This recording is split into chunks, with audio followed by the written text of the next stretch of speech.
waxaan noo farxada maanta in halkan laga qodo ceelkaasi oo ay ku deeqday hay'adda African Relief Committee kasoo qaybgalayaasha xafladan oo isku jira Director Generalka macdanta iyo biyaha taliyaha qaybta shaaba oo ah maxay hadaanay shirkadda shaaba maxay hadaanay mustaqbalka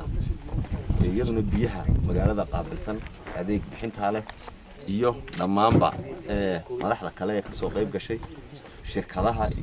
maxay hadaanay madaxa banaan maanta halkan waxa laga qodayaa riigan baa maxay hadaanay African Relief Committee ay bixisay laba sababood labadaba marka halkan la joogo ceelka halkan laga qodo biyuhu waxay ku gaarsiinayaan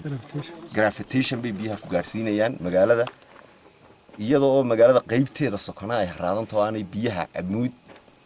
laga soo tuuray aanay soo gaadhin oo kala sareynta dhulku ay sababto inay kharash badan iyo isticmaal fara badan mashiinada halka yaala oo ay ku baxaan inay saacado badan shaqeeyaan taasi waa qodob teeda kale waxa weeye alternative kale ama maxay hadaanay biyasida kale in laga hubiyo halkan oo halkan ay suurtagal noqoto in hadii biyahaasi oo sida looga ku farkoodu aanu maxay hadaanay in ku kala la helo iyo iyaduna ah maxay hadaanay opportunity-ga ama faa'iidada labaad ee ceelkan loo qodayo waxaan uga mahad celinaynaa kullay cidii maxay hadaanay soo bixisay hay'adda African Relief Committee waanu mahad celinaynaa oo Cabdiqaadir nagala joogo iyo Khadar iyo ay nagala joogaan waanu mahad celinaynaa hay'adana waxaanu leenahay inta ay ka badan baa la idinka filayaa waa xasanaad xaggeeba idinka socda biyaha iyo wadooyinka iyana waa kuwa ugu wanaagsan in bini'aadanka in maxay hadaanay xasanaadka laga helo waxaan leeyahay hadalka sii badin maayo waxa weeye maanta dhagaxii baynu dhigaynaa in dhagaxii bartan la dhigo halkii ceelka laga qodayay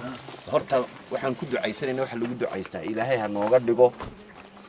meel aanu ujeedada aanu leenahay aanu ka gaadhno oo biyo aanu ka helo magaalada kale oo man aanu ka waraabino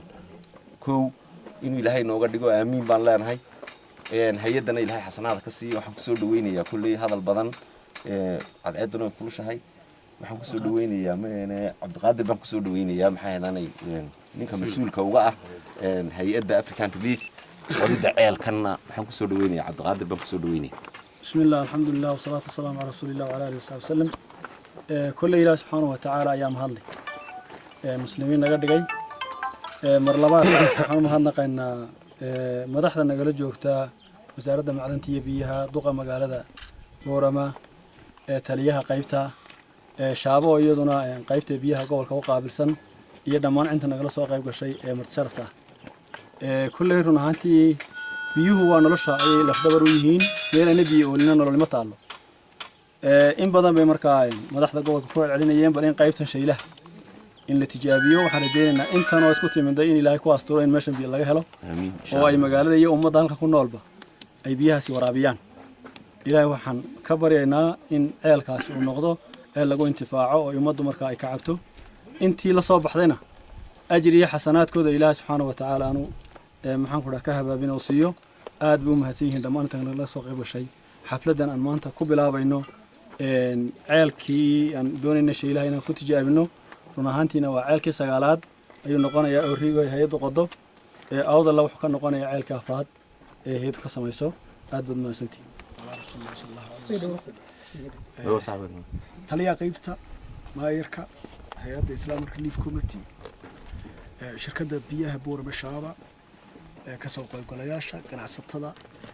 waxa farxad weyn maanta inaan dhagax dhigno ceelkii Shaylaha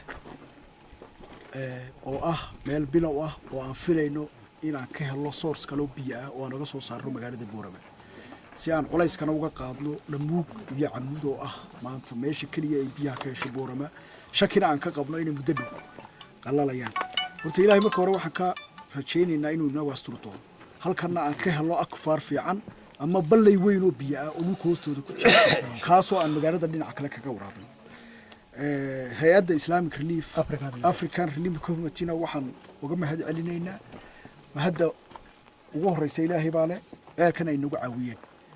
oo wax badan ka qaban doono wasaaraddu iyadu laba ujeeday uga jeedaa dhinac inay dadka deegaankan ka waraabiso dhinaca kalena in magaalada Boorama ay ka waraabiso labada ujeedaba ceelku leeyahay aniga farxad weyn bay tahay inaan dhagax dhigo waxa kale oo aan mahadnaqaynaa mulkiilaha leh qalabkan intan oo ah isaguna nin reer Boorama u dhashay oo isaguna inaga ogolaaday inuu ceelka inoo qodo isagana waan mahad celinaynaa aad baad intii ka soo qaybgalayaashiina u mahadsantihiin